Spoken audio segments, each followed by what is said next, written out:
अचानक यह खबर आना राहत की बात है कि तीसरी लहर बच्चों के लिए खतरनाक नहीं होगी। दरअसल जब से इस बारे में चेतावनियां आने लगी, तब से ही राज्यों से लेकर अभिभावकों तक की नींद उड़ी हुई है। ऐसा होना लाजिमी भी है। बच्चों के साथ स्थितियां गंभीर रूप धारण करते देर भी नहीं लगती। दूसरी लहर का कहर तो हम भुगत ही रहे हैं। किसी ने कल्पना भी नहीं की होगी कि हालात इतने बदतर हो जाएंगे।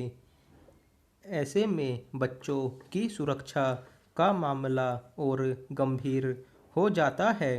पर अब नए तथ्य सामने आए हैं। केंद्रीय स्वास्थ्य मंत्रालय ने इस आशंका को बेबुनियाद बताया है कि तीसरी लहर बच्चों के लिए ज़्यादा घातक होगी।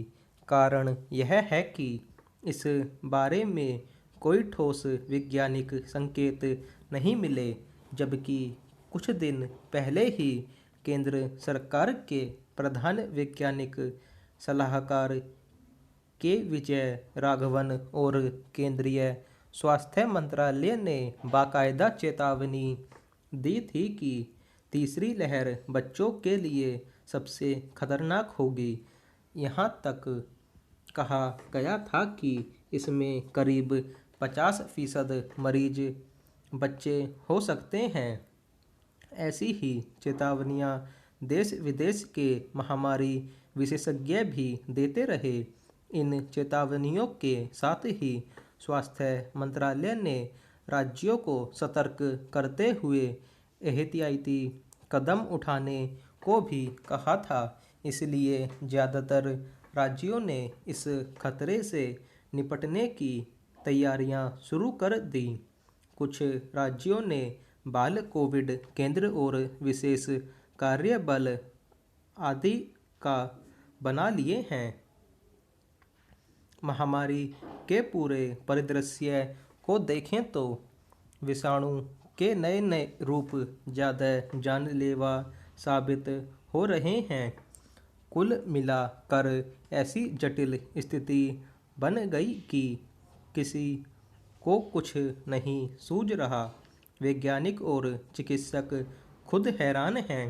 कभी लग रहा है कि तीसरी लहर बच्चों के लिए घातक होगी, कभी लग रहा है नहीं होगी। हालांकि ऐसा खतरा नहीं मानने का आधार पहली और दूसरी लहर के आंकड़े ही हैं। अभी तक बच्चों के संक्रमण के जो मामले आए भी वे गंभीर नहीं थे, जबकि पिछले एक महीने में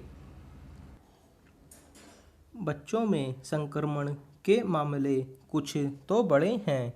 इनमें शिशुओं से लेकर किशोर वय तक के बच्चे हैं।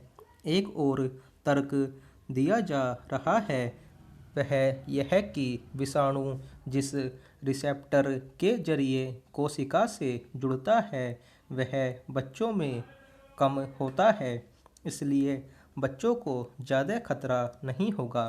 वैसे यह विस्तृत अध्ययन और शोध के विषय हैं।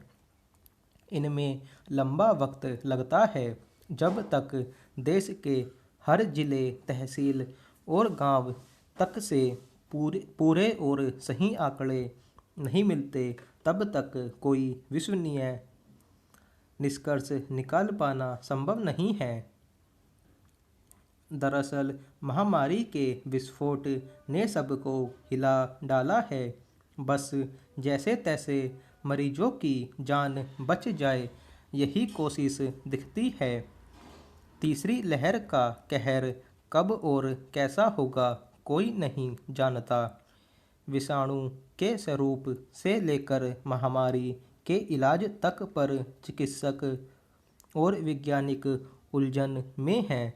प्रधानमंत्री ने विषाणु को बहरूपिया और ध्रुत की संज्ञा दी है।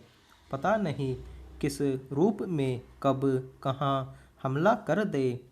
ऐसी असमंजस की सूरत में रास्ता यही है कि कई मोर्चों पर तैयारी रखी जाए।